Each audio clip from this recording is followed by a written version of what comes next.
start by saying Mr. Governor is very clear on the path. Mr. Governor believes so much in human capital development.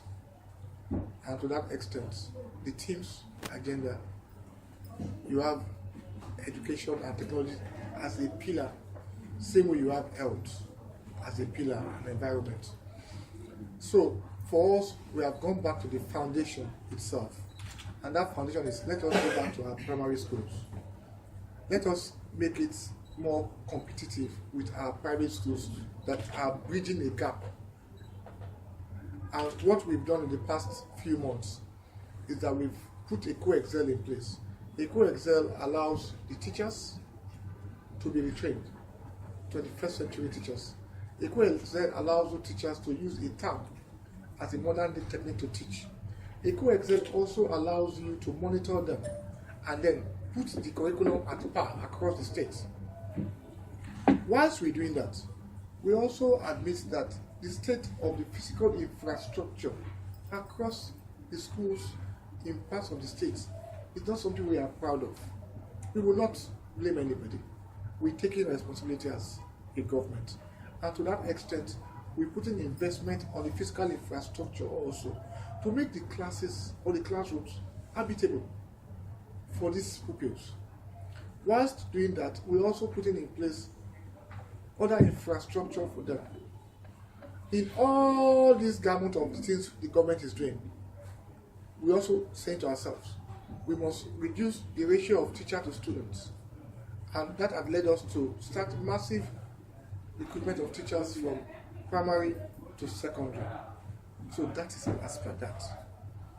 Now, you must have also noticed that we have not dropped the ball at all.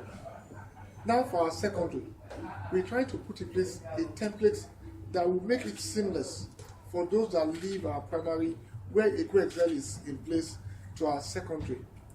Now, we're also saying to ourselves, we are trying to review the curriculum to see if it is very possible to get that curriculum to our institutions of higher learning, where we have Mokupet in Ekwe, and then Akoi, and then in at Janiki, to see if we could, the co-excel curriculum, if we could try and replicate it from there.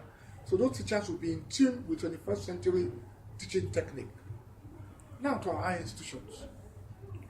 When we came, they were in dire straits, all our institutions in Lagos State. And I thank Mr. Governor for signing out a bailout for each and every one of them. I know the one in the Pemokpet had a 200 million bailout. I know Lasso had over 340 million. No, that's what about 400 million. I know Adeni also had 350 million. These are bailout funds to take care of debt they've owed over the years. We went to Lasso. Lasso is 36 years plus. And we said, Mr. Governor, we must be audacious with this school to make it competitive and global. And to that extent, we had a massive infrastructure deficit, and we said, okay, let us even get Lasso a host. And to that extent, what we did on the 20th of December had never been done in this show of this country. 8,272 STEM bed spaces for Lasso students.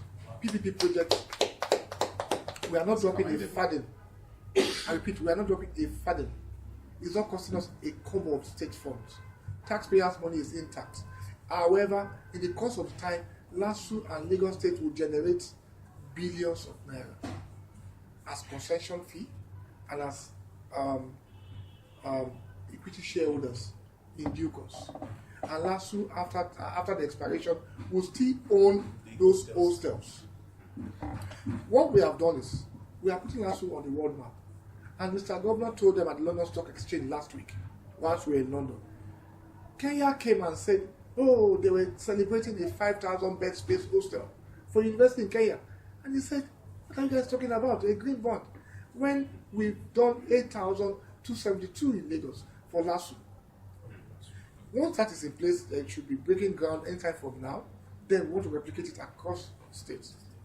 Most importantly also, is the peaceful atmosphere of learning that we've been able to put in place since Mr. Governor came in. You remember there was a problem at Lagos Poly before he came in.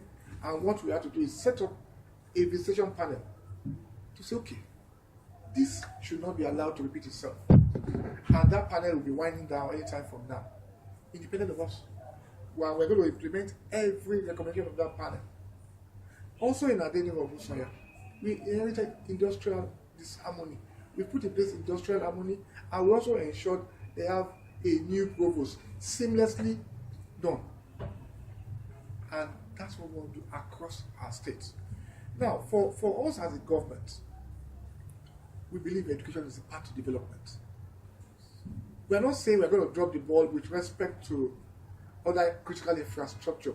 Roads are good, high-rise buildings are good, but if the people that will manage them are not educated or healthy, it goes to waste.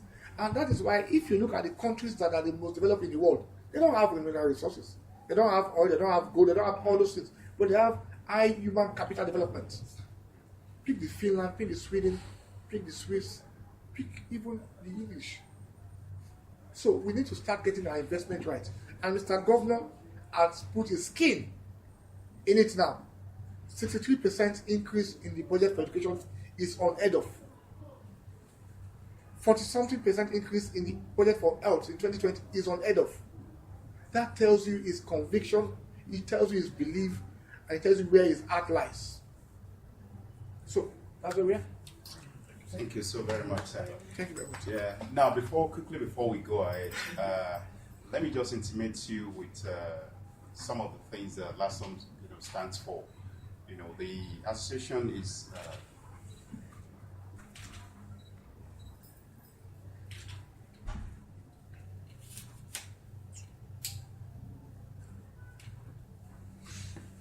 yeah, that's all right. Yeah, being publishers of online blogs, we're not rubbishing the traditional medium, but we all know that this time is dead, as it were.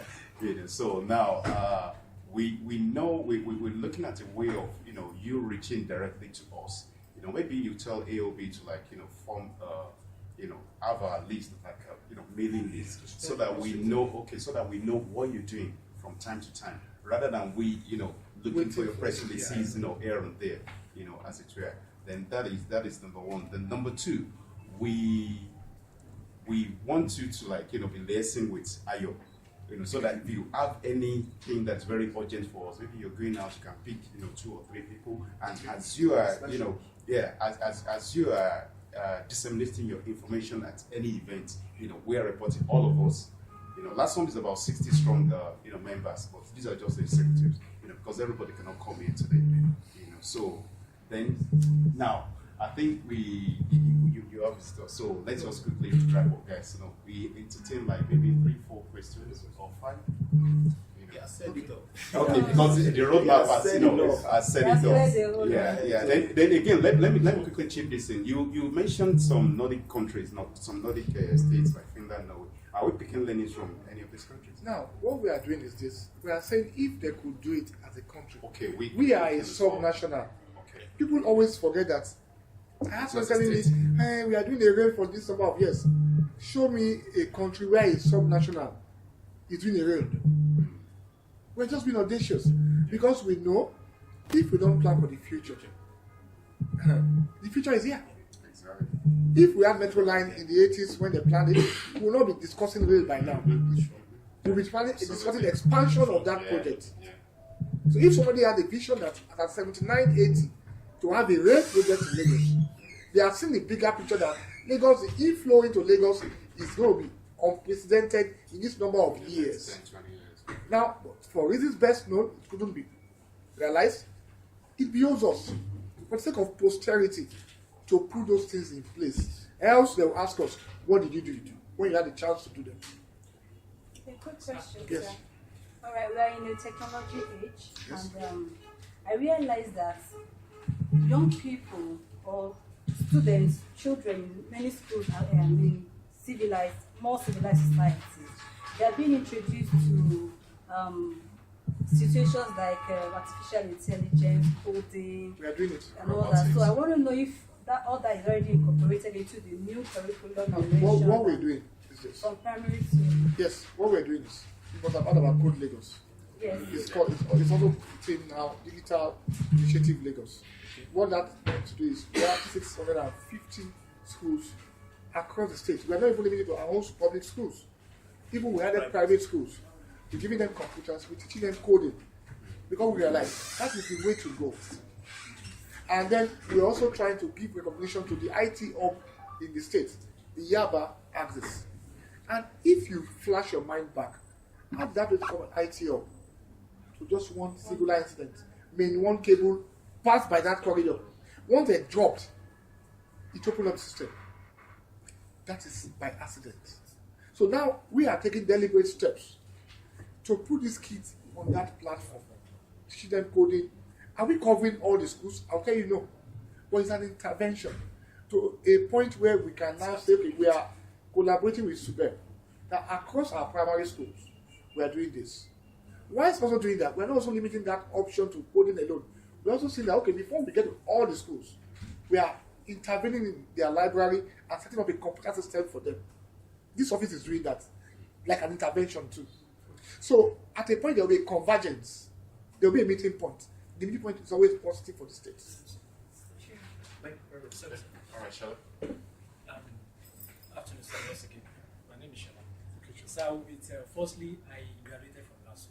Okay. He also finished from LASU.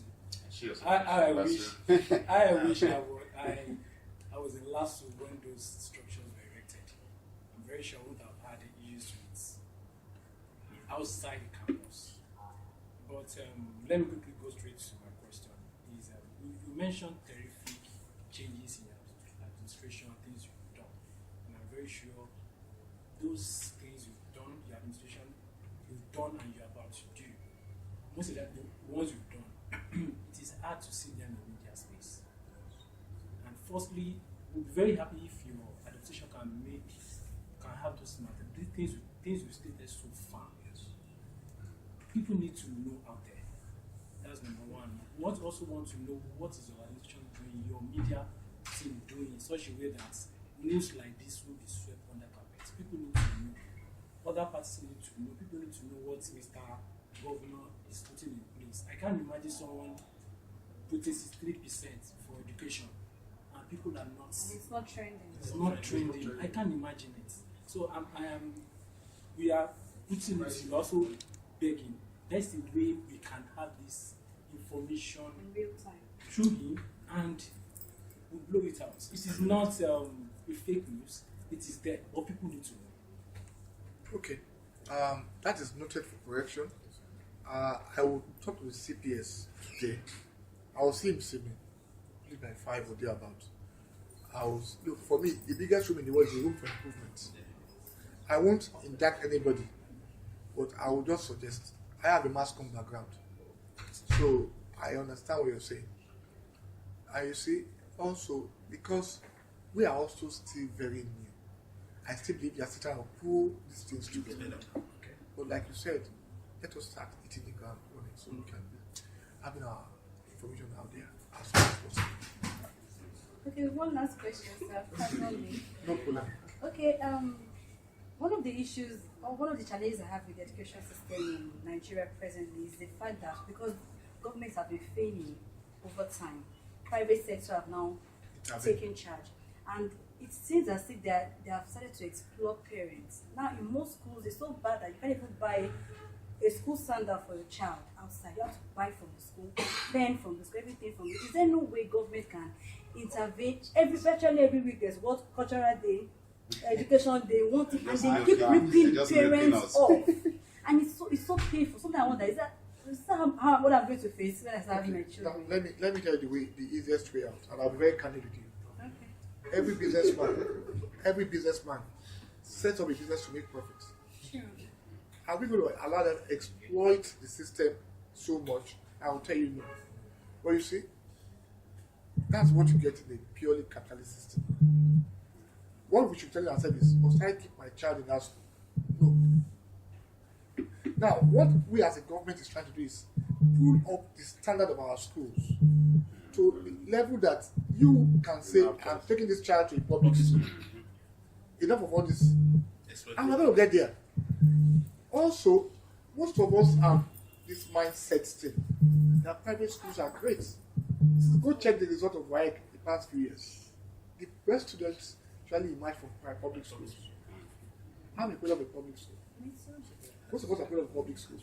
But what happened the past few years is we dropped the ball. Investment in school education dropped massively, and they saw the gap. And they filled the gap. Now they are exploiting the gap. So it behoves us to pick up the ball where we dropped it. Invest rightly in education.